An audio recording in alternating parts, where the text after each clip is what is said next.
हमारी संस्कृति, हमारे संस्कार सदा रहे हमारे साथ। भारत की पुरातन गाथाएं और महान संतों की वाणी। सब्सक्राइब करें तिलक कथाएं। दादाजी, आज सारा खाना जानकी चाची ने बनाया है।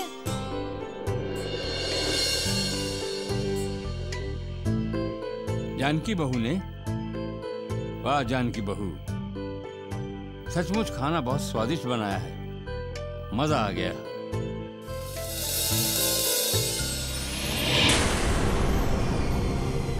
माँ जी, दीदी, खाना खाने के लिए चलिए।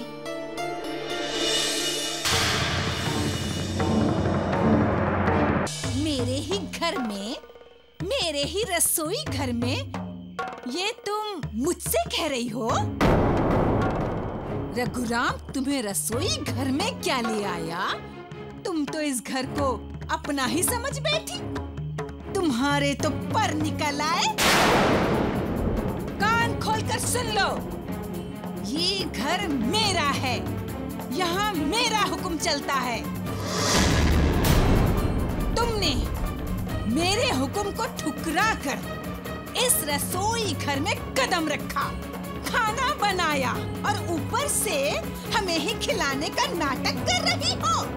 माँ जी, मैंने तो चुप, मुंह बंद रखो। तुम्हारी ये हिम्मत, तुम मेरे साथ बैठकर खाना खाओगी? ये तीसरा आसन किसके लिए? तुम्हारे लिए? हाँ?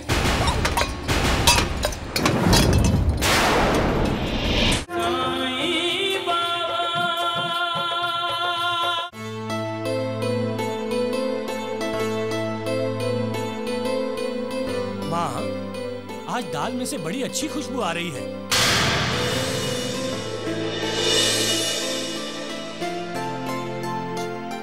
दाल बहुत अच्छी बनी है माँ।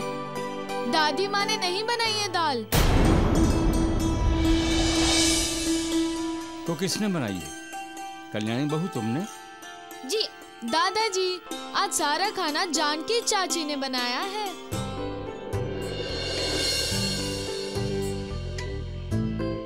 जानकी बहू ने? वाह जानकी बहू, सचमुच खाना बहुत स्वादिष्ट बनाया है, मजा आ गया।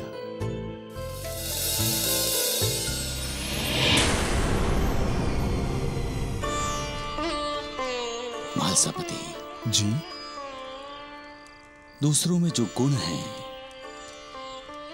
उन गुणों की तारीफ हर कोई नहीं कर सकता। दूसरों की तारीफ करने के लिए बड़ा दिल होना बहुत जरूरी है। लेकिन यहां बड़ा दिल है कितने लोगों के पास?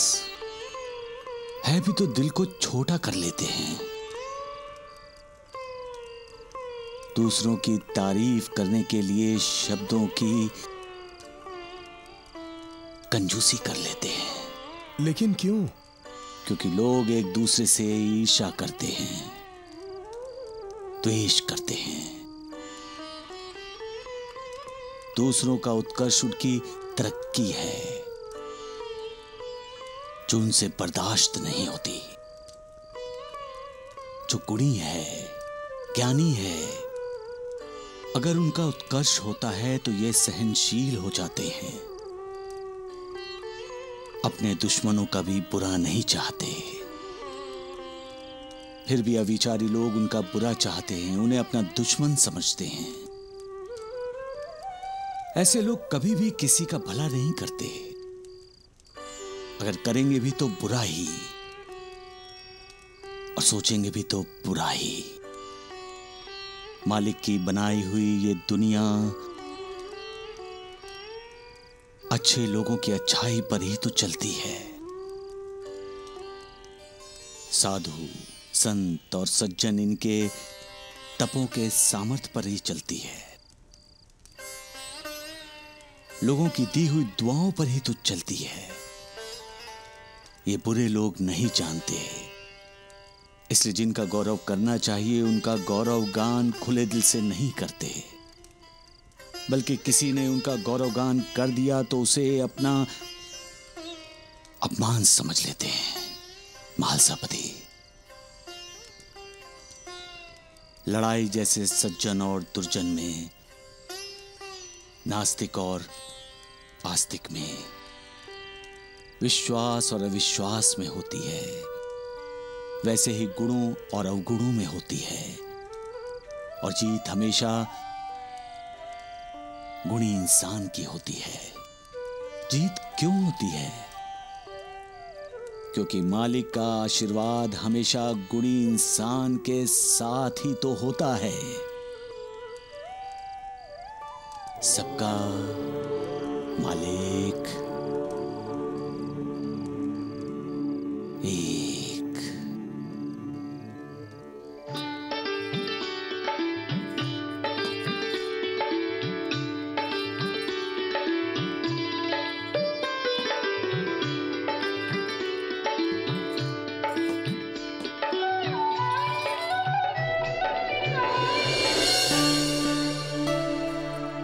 माँ जी, दीदी, खाना खाने के लिए चलिए।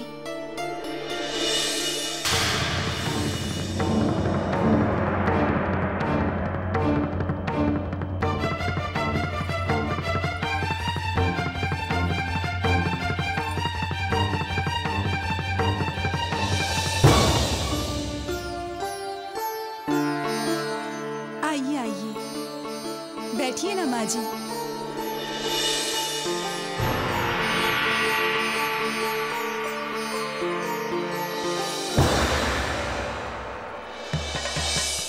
मेरे ही घर में, मेरे ही रसोई घर में ये तुम मुझसे कह रही हो? रघुराम तुम्हें रसोई घर में क्या ले आया? तुम तो इस घर को अपना ही समझ बैठी। तुम्हारे तो पर निकल आए। कान खोलकर सुन लो, ये घर मेरा है, यहाँ मेरा हुक्म चलता है। तुमने मेरे हुक्म को ठुकरा कर इस रसोई घर में कदम रखा, खाना बनाया और ऊपर से हमें ही खिलाने का नाटक कर रही हो। माँ जी, मैंने तो चुप, मुंह बंद रखो। तुम्हारी ये हिम्मत, तुम मेरे साथ बैठकर खाना खाओगी? ये तीसरा आसन किसके लिए? तुम्हारे लिए? हाँ?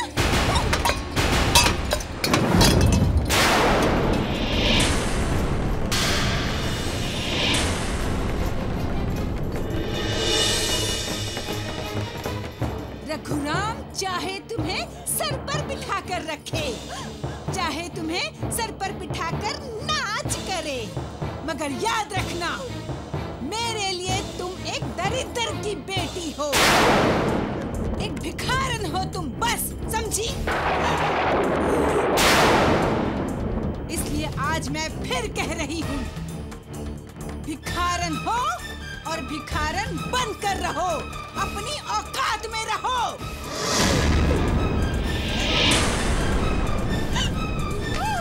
तुम्हारी जगह यहाँ नहीं, वहाँ उस आंगन में है, समझी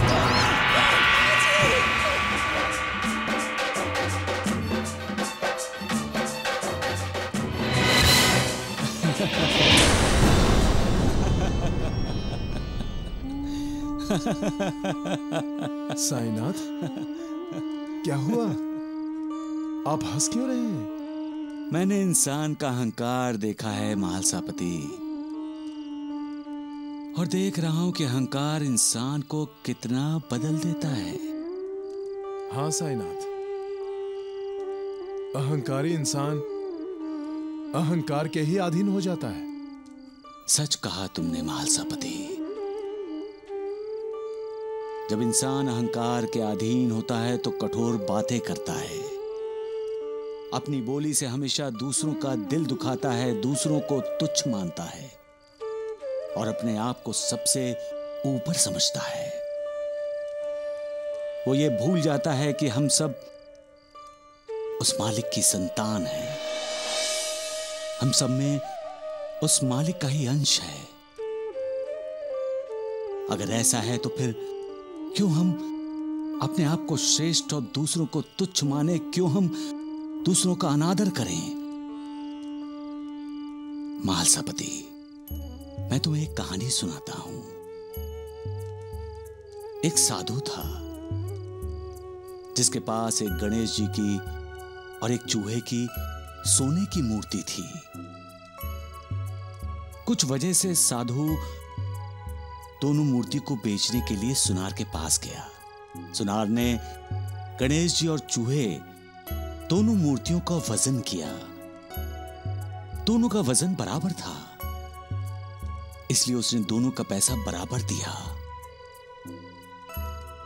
साधु को यह ठीक नहीं लगा। उसका कहना था कि गणेश जी की मूर्ति की कीमत ज्यादा होनी चाहिए, क्योंकि गणेश जी मालिक हैं, भगवान हैं। लेकिन सुनार का कहना था कि उसने सोने का वजन किया है, कीमत सोने की दी, मूर्तियों की नहीं। इसका मतलब यही हुआ ना साईनाथ, कि सुनार ने मूर्तियों को नहीं, सोने को देखा। हाँ महालसापति, इंसान को भी ऐसा ही करना चाहिए। हर इंसान को एक दूसरे इंसान के अंदर की आत्मा को देखना चाहिए, जो परमात्मा का अंश है। फिर ना कोई किसी को तुच्छ समझेगा और ना किसी को ठुकराएगा। सब